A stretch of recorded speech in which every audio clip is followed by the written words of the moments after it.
ఆంధ్ర తెలంగాణలో తక్కువ ఫీజులతో high quality results ఇస్తున్న ఏకైక సంస్థ Tirumal IAS institute. Online betting తీస్తున్న ప్రాణాల సంఖ్య రోజురోజుకు పెరిగిపోతోంది.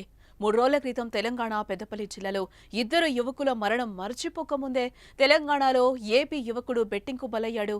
బెట్టింగ్ కోసం భారీగా అప్పులు చేసి వాటిని పోగొట్టుకోవడంతో తీవ్ర మనస్తాపం చెంది రైలు కింద పడి చనిపోయాడు. మేడ్చల్ పోలీస్ స్టేషన్ పరిధిలోని గౌడవెల్లిలో ఈ ఘటన చోటు చేసుకుంది.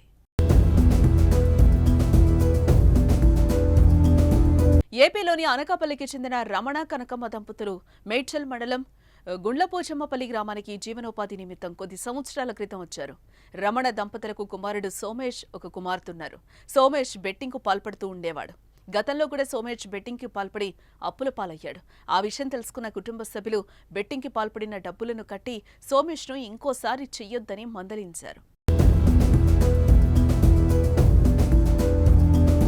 అయితే తల్లిదండ్రుల మాటలను సోమేష్ పెడచెవిన పెట్టాడు. బెట్టింగ్ ఆడుతూనే ఉన్నాడు.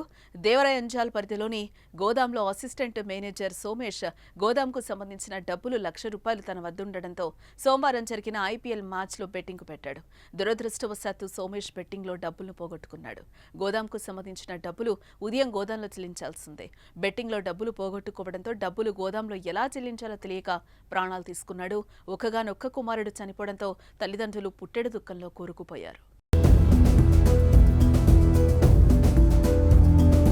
ప్రస్తుతం ఐపీఎల్ సీజన్ అయితే నడుస్తోంది. దీనికంటే ముందే బెట్టింగ్ యాప్స్ ప్రమోషన్స్ చేసిన సెలబ్రిటీస్ పై కేసులు నమోదు చేసిన బెట్టింగ్ ఆడొద్దని పోలీసులు అవగాహన పరుస్తున్నారు.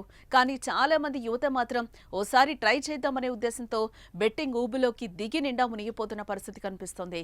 తమ కష్టార్జితం పోగొట్టుకోవడంతో పాటు ఇంట్లో డబ్బులు అప్పులు చేసి మరీ ఆడి సర్వం కోల్పోతున్నారు. చివరికి ప్రాణాలు తీసుకుంటున్నారు. బెట్టింగ్ యాప్ల జోలికి పోకుండా వినోదం కోసం క్రికెట్ మ్యాచ్ను చూసి ఆనందించడం మంచిదని కూడా అంటున్నారు. అది కాకుండా అత్యాశకు బెట్టింగ్ ఆడితే మీతో పాటు మీ కుటుంబానికి కూడా కష్టాలు తప్పవు.